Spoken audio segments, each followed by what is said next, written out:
안녕하세요. 이선혜 교수입니다. 오늘은 웹 프로그래밍 시작 두 번째 강의를 진행할 건데요. 지난번에도 말씀드렸다시피 재미없는 이론 수업이 될 겁니다. 그래서 조금 빠르게 진행하고 실습으로 넘어가겠습니다.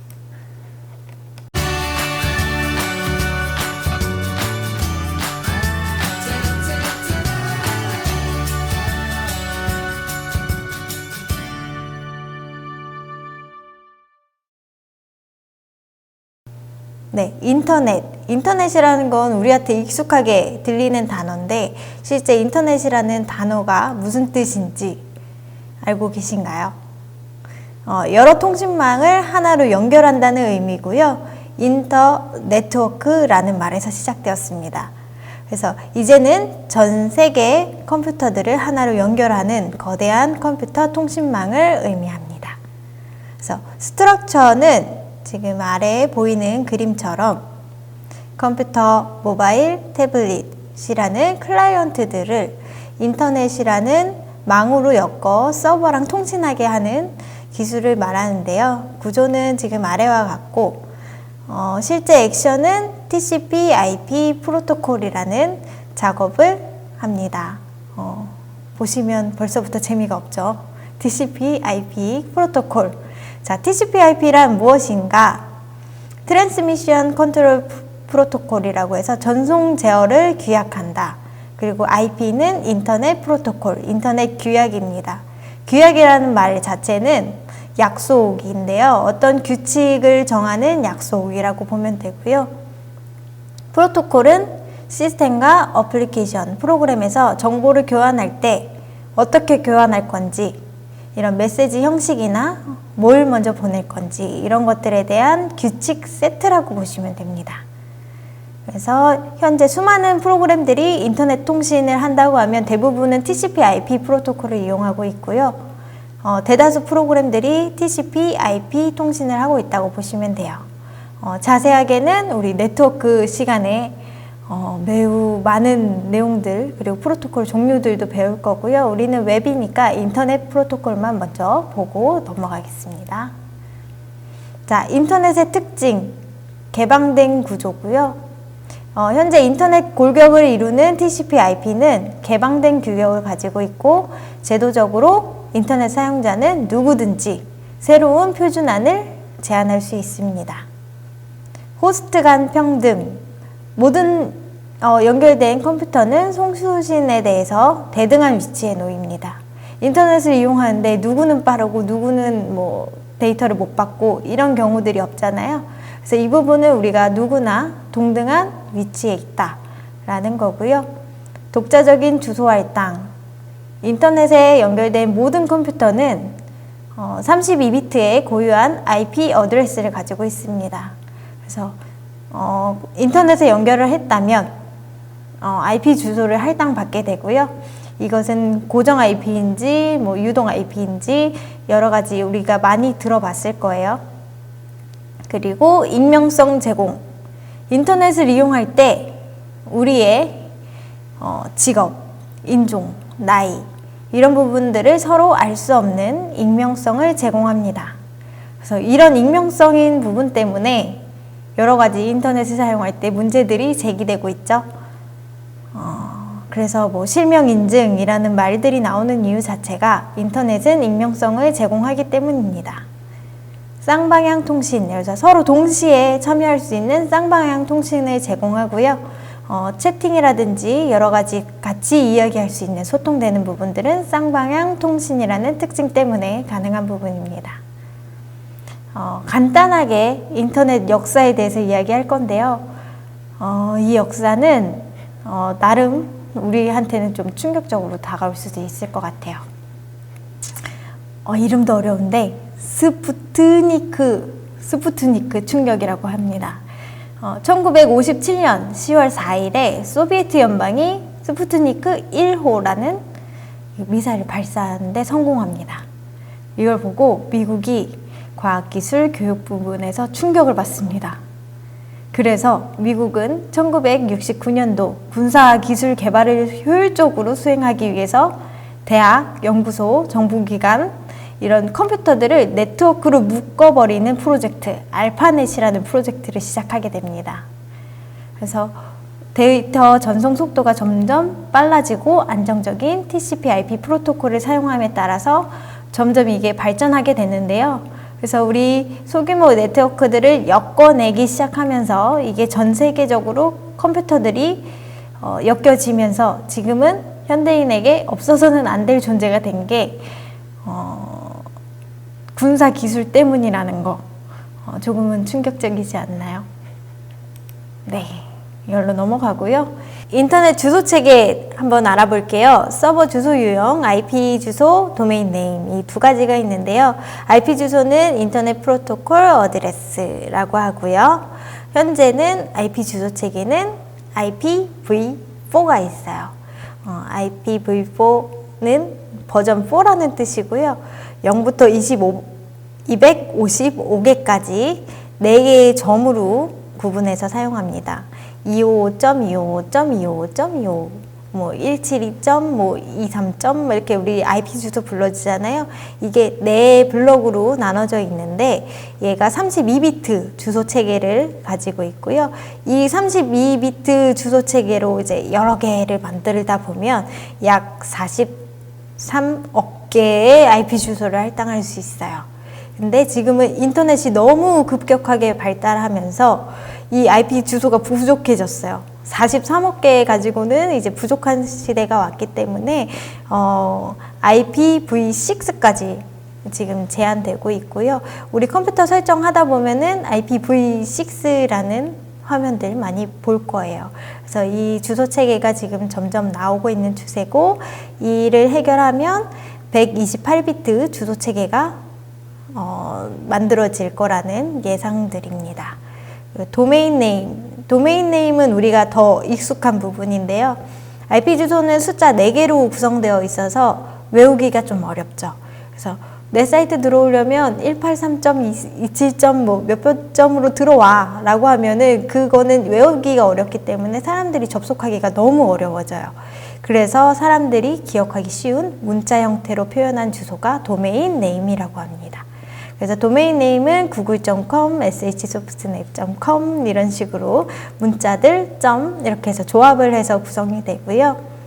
아래 팁으로는 DNS라는 걸 지금 설명하는데 도메인 네임 시스템 서버라고 해서 도메인 이름을 치면 어떤 IP 주소인지 알아서 변환해서 컴퓨터가 서로 소통하기 쉽도록 매핑을 관리하는 주소록과 같은 서버가 있습니다.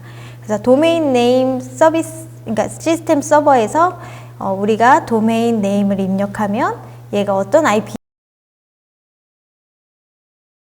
서버고요. 나중에는 우리가 DNS 서버를 설정할 수 있는 그런 일을 하게 되는 사람도 있을 거예요. 네, 넘어갈게요. 웹의 개요. 네, 웹이란 월드 와이드 웹이라고 하고요. 인터넷에 연결된 사용자들이 서로 정보를 교환할 수 있는 공간을 말합니다. 그래서 간단히 우리 주소에 칠 때 www 치죠. 따따따 또는 w3라고 부르고 간단히 웹이라고도 불립니다. 그래서 같은 내용들이고요. 특징은 인터넷상에서 텍스트, 그림, 그리고 소리, 영상, 멀티미디어 정보들을 하이퍼텍스트 방식으로 연결해서 제공을 합니다. 하이퍼텍스트는 문서 내부에서 또 다른 문서로 연결된 참조를 통해서 웹상에 존재하는 여러 문서들로 서로 참조하는 기술을 이야기하는데요. 이때 다른 문서로 연결되는 참조를 하이퍼링크라고 합니다. 그래서 우리 보통 웹에서 볼 때 그 파란색 밑줄 그어져 있는 그 텍스트들 보이죠? 걔네들을 누르면 다른 페이지로 넘어가고 이렇게 되는데 걔네들을 하이퍼링크라고 이야기합니다. 그래서 웹에서는 HTML 언어로 자신만의 문서를 작성할 수 있고요. 웹의 문서는 HTTP라는 프로토콜을 사용해서 누구나 검색하고 접근할 수 있습니다. 그래서 웹 브라우저에서 우리가 띄울 때는 HTTP 하고서 따따따 치고서 주소를 넣잖아요. 그래서 HTTP 프로토콜을 사용한다고 브라우저에게 미리 이야기해 주는 거예요. 하이퍼텍스트 트랜스퍼 프로토콜이라고 하고요. 클라이언트랑 서버가 서로 통신할 수 있게 우리가 언어를 정의하는 규약입니다. 그래서 프로토콜 붙은 애들은 다 우리끼리 정해진 규칙, 약속이라고 생각하시면 되세요. URL 주소 체계이고요. URL 구조는 우리가 너무 익숙할 거예요. 그래서 익숙하지만 얘네들이 어떤 역할을 하는지 어떤 부분인지 다시 한번 되짚어서 공부하는 시간이고요. 자원 이름 그리고 호스트 주소, 포트 번호 이렇게 구성되고요. 일반적으로는 서버의 IP, 도메인 네임으로 표현됩니다. 그래서 보시면 HTTP 하고서 프로토콜을 입력하고요. 호스트 주소 세아짱.tstory.com 이거는 제 블로그 주소고요. 여기 안에는 강의 자료나 여러 가지 있으니까 들어와서 보실 분들은 보시면 될 것 같습니다.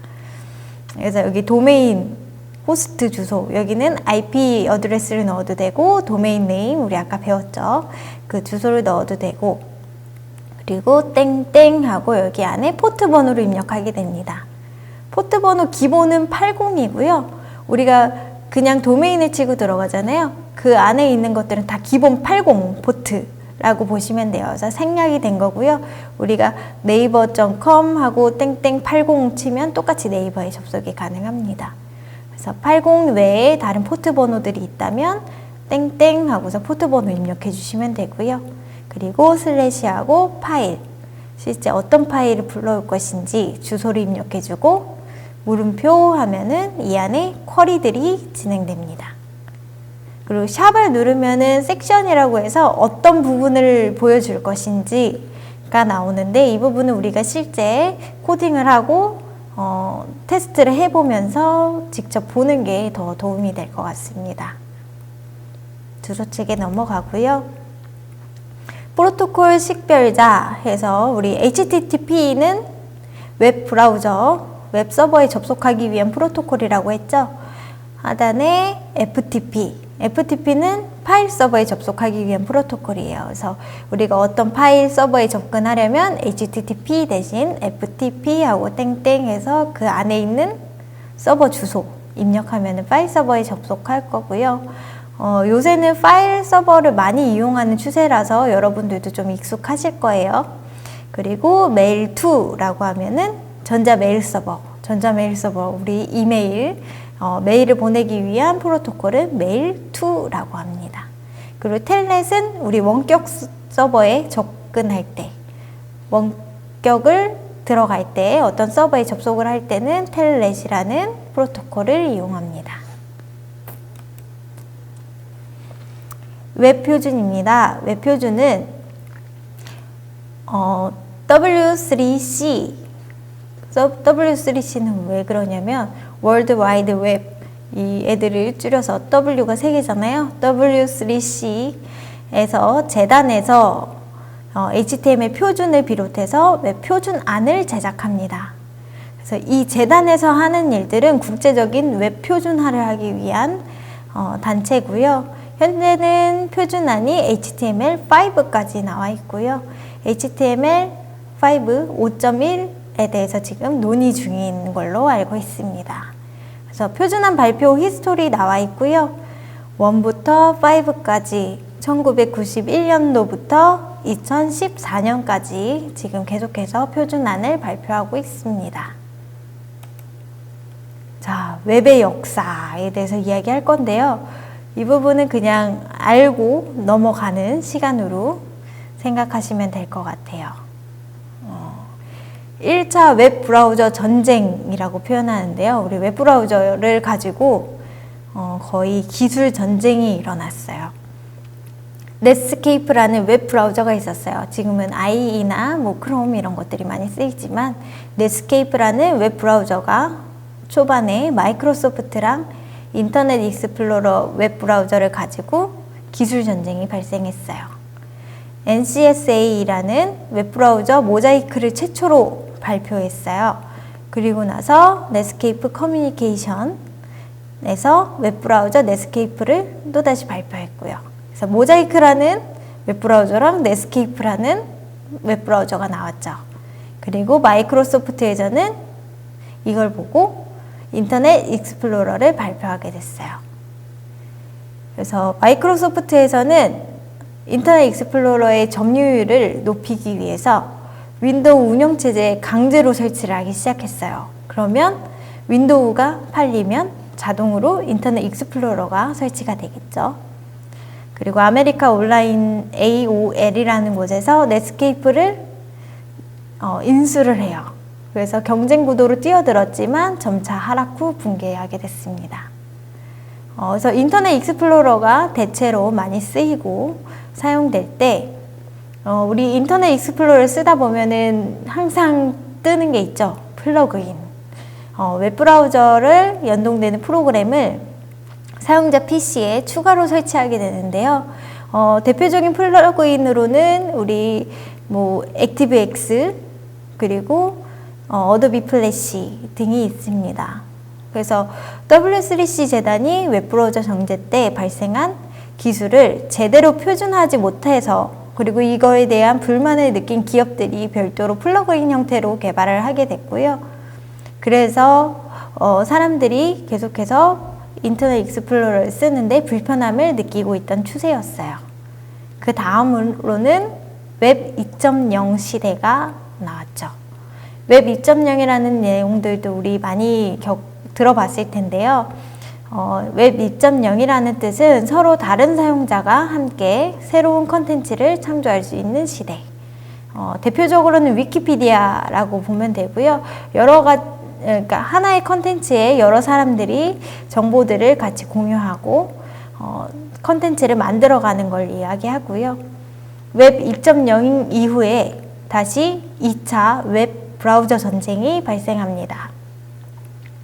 아까도 이야기했다시피 그 인터넷 익스플로러가 웹 브라우저가 좀 표준이 되나 했는데 액티브엑스 같은 플러그인이 들어가면서 사람들이 좀 불편하고 무겁고 이런 것들을 느끼기 시작했어요. 그래서 WHAT-WG라는 그룹에서 웹 브라우저를 만들기 시작했어요. 2차 웹브라우저 전쟁이 시작됐어요. 점유율이 높은 인터넷 익스플로러가 표준 웹브라우저가 되나 했더니 액티브엑스 같이 플러그인이 좀 들어가면서 무겁고 사람들이 쓰기 불편해지기 시작했어요. 그래서 WHAT-WG 워킹 그룹이라고 해서 웹브라우저를 제공하는 기업들끼리 애플, 모질라, 오페라 이들이 자기네들끼리 뭉쳤어요. 인터넷 익스플로러를 이기기 위해서. 그래서 웹표준 기관을 설립하고요. 웹 어플리케이션 1.0이라는 표준을 작성했습니다. 그래서 W3C에서는 웹표준으로 웹 어플리케이션 1.0을 표준으로 채택을 하고요. HTML5라는 표준이 나오게 됩니다. 그래서 인터넷 익스플로러 혼자서만 갑자기 따돌림 같은 걸 당하기 시작하면서 현재 최신 표준을 지원하지 못하는 현상이 초래됐어요. 그래서 크롬에서는 되는데 IE에서는 안 돼. 이런 것들이 과거에는 좀 많았는데 요새는 인터넷 익스플로러가 좀 따라잡기 시작하고 그러니까 다른 브라우저에서 제공되는 것들을 따라잡기 위해서 부단히 노력한 결과 이제 비슷한 결과물들이 보여지는 추세가 되었습니다. 그리고 모든 웹브라우저가 계속해서 빠른 속도로 업데이트되고 있고요. 2009년에 W3C 재단과 마이크로소프트가 함께 제정하던 XHTML 2.0 이 표준이 붕괴되면서 대체안으로 HTML5가 표준으로 변경되었습니다. 자, 이 역사들은 지금 우리가 겪고 있고요. 2차 웹브라우저 전쟁 이후에 3차가 어떻게 될지 모르겠죠. 그래서 현재는 좀 표준에 가까운 크롬을 사람들이 많이 쓰고 있고요.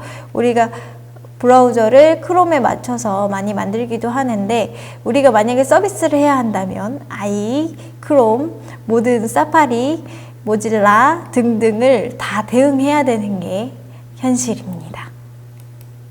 네, 브라우저 점유율은 지금 아래 표와 같고요. 크롬이 60%를 넘었습니다. 지금 현재는 63%, 65%까지 지금 바라보고 있고요. 지금 크롬, 사파리, 인터넷 익스플로러, 그리고 파이어폭스, 오페라 순으로 나와 있습니다. 네, 현재 같은 경우에는 인터넷 익스플로러가 많이 올라가고 있는 추세고요. 엣지에서 계속해서 권장하는 만큼 엣지에 힘을 쏟고 있는 상황입니다. 네, HTML5 개요 설명하겠습니다.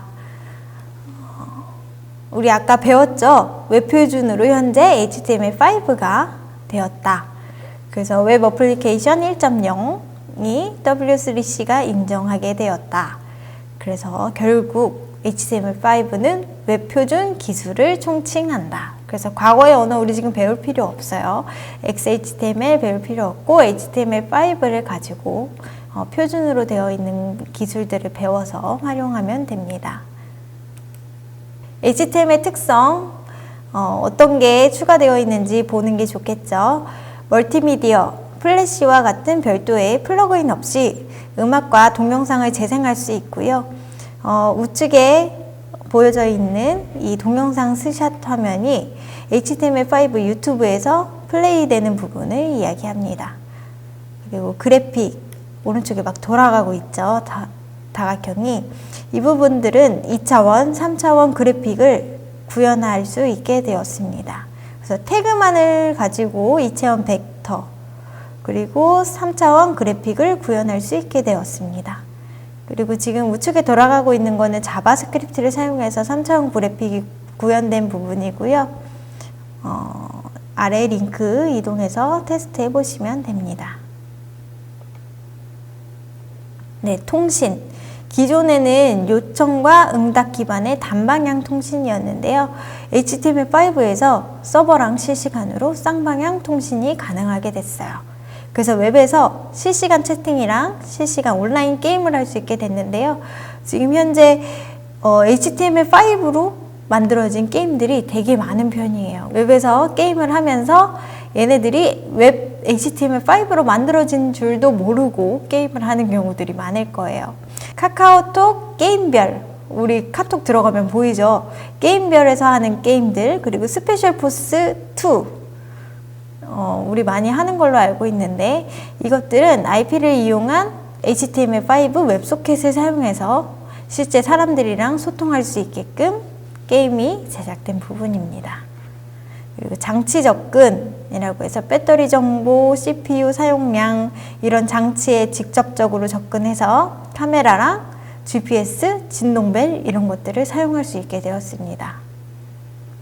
오프라인 및 저장소, 그래서 인터넷이 연결되지 않는 상태에서도 애플리케이션이 동작할 수 있는 이 오프라인 Gmail이 작동할 수 있게 되었습니다. 여러분은 지금 HTML5를 처음 접하기 때문에 이 부분이 얼마나 크게 달라진지 몰라요.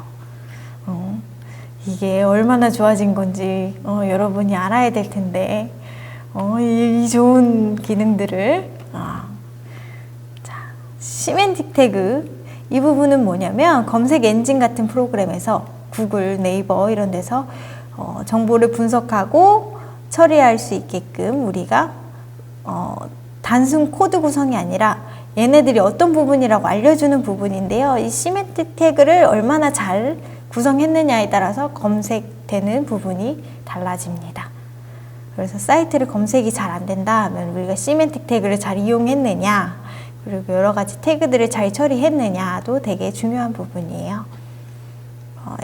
CSS3 스타일 시트, 이 스타일 시트를 완벽하게 지원할 수 있게 되었고요. 그래서 우리 HTML5랑 CSS를 같이 배우게 될 예정입니다. 그리고 성능 및 통합. HTML5는요, 기존의 웹 표준보다 훨씬 더 빨라졌습니다. 그래서 추가 기능을 사용해서 웹 성능을 극대화시킬 수 있고요. 우리 같이 알아본 기능들을 활용하면 웹에서 보다 더 많은 기능들을 만들 수 있게 되겠죠. 네, 구글 문서 도구, 우리 뭐 웹에서 사용할 수 있는 엑셀이나 PPT 이런 것들도 다 웹 기능이라고 보시면 됩니다.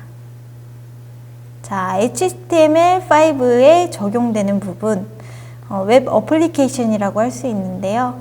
우리 모바일이랑 태블릿, PC, 그리고 스마트 TV, 다양한 운영체제가 지금 등장하고 있습니다. 그래서 이거를 각각 프로그래밍 언어로 하나하나 개발할 필요가 없어졌어요. 웹이라는 언어를 가지고 HTML5를 사용하면 모든 운영체제에서 접근할 수 있기 때문에 한 번에 제작이 가능하다라고 보면 되고요. 페이스북은 우리 웹으로 접속할 수 있고 모바일로도 접속할 수 있죠. 이 두 가지를 따로 개발한 게 아니라 HTML5를 이용해서 여기저기서 접근할 수 있게끔 만들었다라고 보면 되고요. 인스타그램도 마찬가지고요. 하이브리드 응용 프로그램이 나오게 되었습니다. 그래서 스마트폰의 기본 프로그래밍 언어랑 HTML5를 사용해서 응용 프로그램을 만드는 방법입니다. 네, 여러분, 우리 웹의 역사, 그리고 우리 브라우저가 어떻게 이렇게까지 잘 나오게 되었는지를 보게 되었는데요. 재밌으셨나요?